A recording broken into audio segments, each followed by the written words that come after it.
Hi, it's Type1Cat, and today I'm going to be talking about meal prepping, how I do it and why I do it. And today I'm making corned beef and cabbage. This is my first time making it, and I love the pressure cooker. I pretty much cook almost everything that I cook in the pressure cooker. So this beef slab is in there with the spice packet, some water, a piece of celery, and half an onion just because I had it, and some bay leaves. And then I will be prepping this nice big bowl of vegetables. I've got a big cabbage, some carrots, radish, turnip. Those are my potato alternatives, as well as some potatoes for my partner.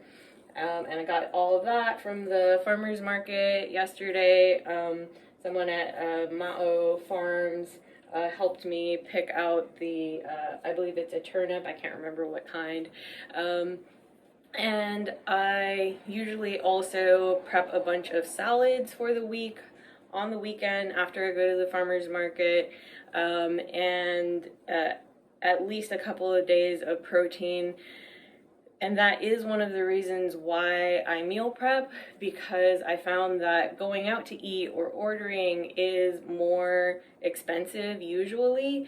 It depends on the ingredients. I buy more quality and expensive ingredients now that I'm older and can afford it. But it's also way more efficient, so I don't have to go to a store or go to a restaurant and wait for my food and all of that. I always just have meals prepped, and when I'm going out for a run and, you know, tailgate or surfing, tailgate with friends after, I can't always expect places or parties or other people to have food that might be friendly to my blood sugars, so I just have it with me and don't have to worry about it, pack it, and take it with me all the time. I'm also usually really hungry after various activities that we do, and so while everybody else is trying to decide where to eat, what they want to eat, and when all of that's happening, I just have my food already with me, and there's no problem. So the evolution of meal prepping for me, and I know meal prep can be really intimidating for a lot of people, and I was definitely fortunate in that my mom is an amazing cook, and she did teach me a lot about cooking from the time I was very, very small. So I cooked a lot with her growing up, but got out of the habit when I was in undergrad. My diet was actually not great. It was a lot of like protein bars and ramen, so much ramen, so much ramen, and that was absolutely terrible for my blood sugar.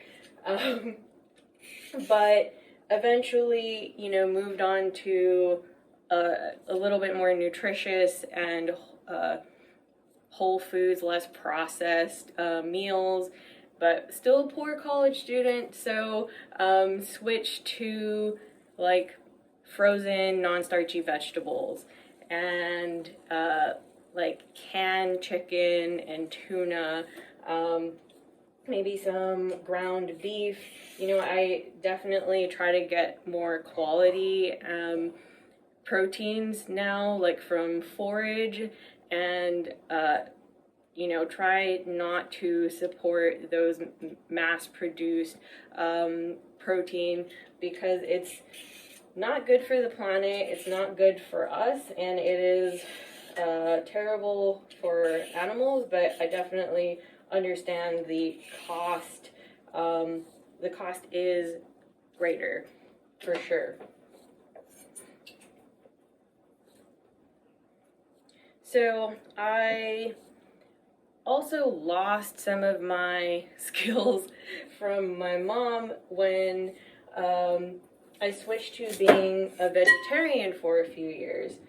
So when in my early 20s, I was eating a lot of sugar and my lipids were off. My triglycerides were really high, my cholesterol was really high, and so I went vegetarian for about 3 or 4 years, and that definitely helped my cholesterol, but I ended up eating a lot of processed proteins. I was eating tofu a lot, but also like wheat, gluten type of products, like fake meats, and so some beans. Beans are usually pretty high in carbohydrates, so it's like my blood sugar, and I just didn't like how much processed food I was eating.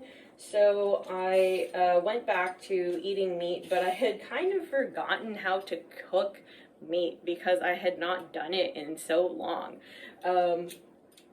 So I also didn't have a lot of time. I was working, sometimes more than full time, working a lot of overtime. Also went back to school for grad school, and so my meal prep process really evolved over the years to be super efficient. Inefficiency is my pet peeve. I hate inefficiencies. So that is why I love the pressure cooker so much, because I can usually turn it on and not fiddle with it too much. This particular dish, of course, is 2 parts because I'm cooking the meat first with those sort of seasoning vegetables, and then I'll be putting in the vegetables for just a short time to soften them. But I met a guy after surfing a couple years ago, and as usual, kind of tailgating, chilling, afterwards watching the sunset, and somehow just started talking with him and his friend and me and my friend about meal prep and nutrition, and he was talking about how he had a couple kids and he started changing their diet from like eating a lot of McDonald's to, you know, prepping meals. And I was like, oh, that's so great, like how exciting. And we were commiserating over how like actually not like how expensive fast food is. And like personally for me, I would have to eat so much fast food to be full. You know, I guess unless I had a big shake or fries, which would absolutely throw my blood sugars out of whack. But like one tiny burger with or without the bun, like I would have to eat 5 burgers to be full. And that is actually pretty expensive. So when I spoke with my patients when I was working in the clinic about cost-effective meals, a lot of times it's like, hey, going to McDonald's actually isn't that cost-effective, and if you want to be satiated and save money, maybe getting like a bag of carrots and some guac or dip and some cold cuts. Baby carrots and cold cuts are like my sort of favorite fast food. Is actually much, much better for you and is more cost effective.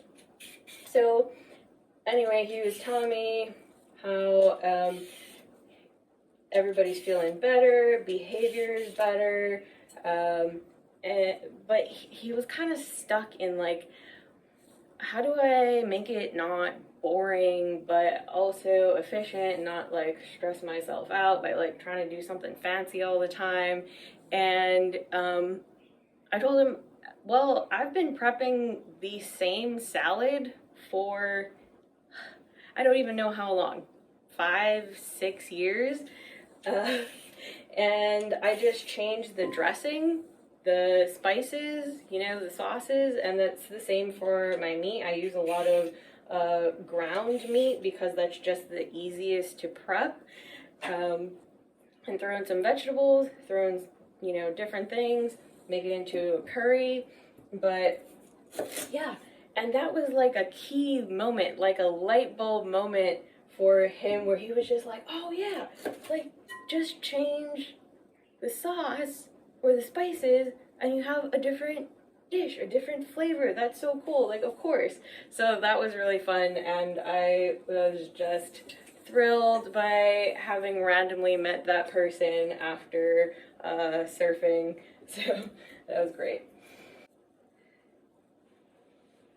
Cost effectiveness. Going back to that. Most of what I buy is from Costco or Sam's and the farmer's market. Those are pretty much the two places that I get most of my my food.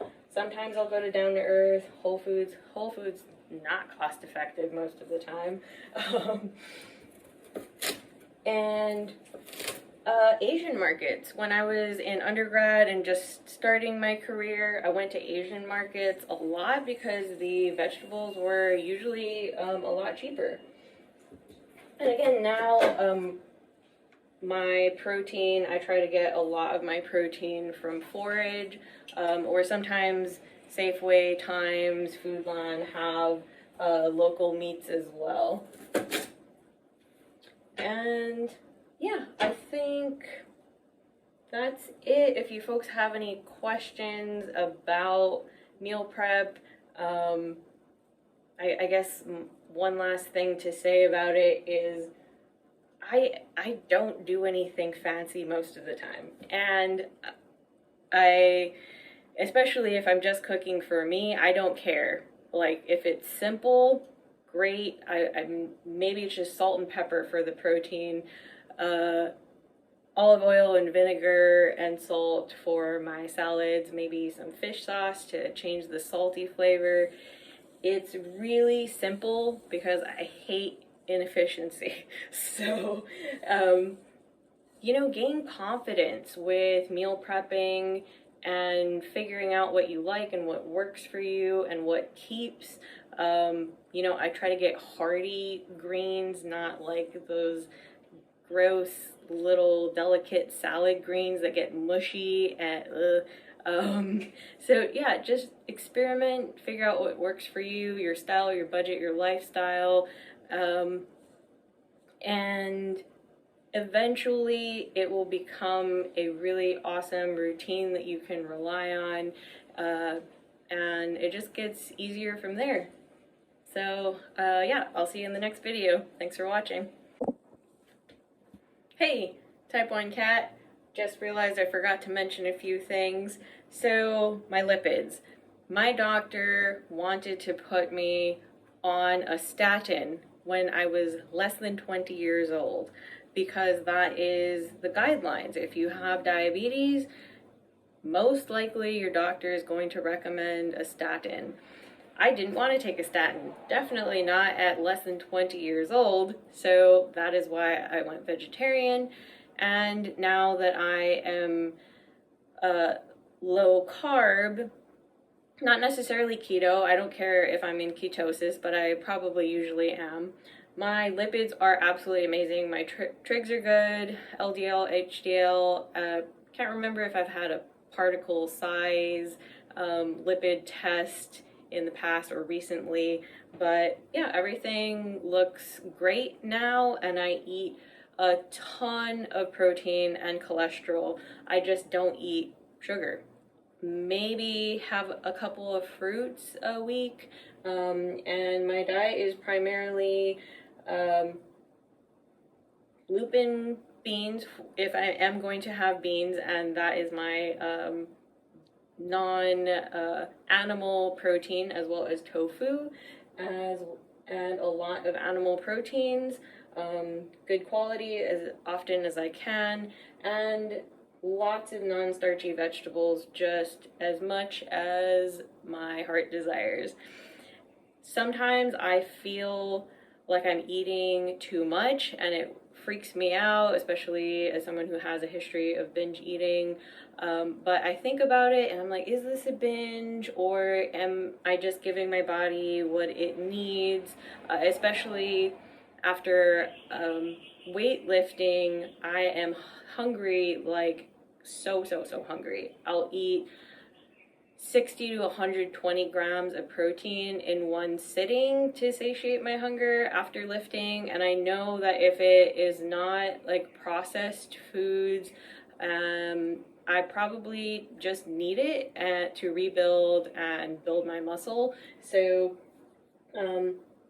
that's one item I forgot to mention. The other reason why I meal prep is it is so difficult to find food that isn't just soaked in sugary sauces when you're getting takeout or going out to eat. Of course I go out to eat, of course I get takeout, but for the most part it messes with my blood sugars a little bit no matter how carefully I'm ordering, compared to when I know exactly what is in my food, that I've cooked it with the best ingredients and I haven't added any sugar. So those are just some items that I wanted to add and forgot to talk about. Okay, later.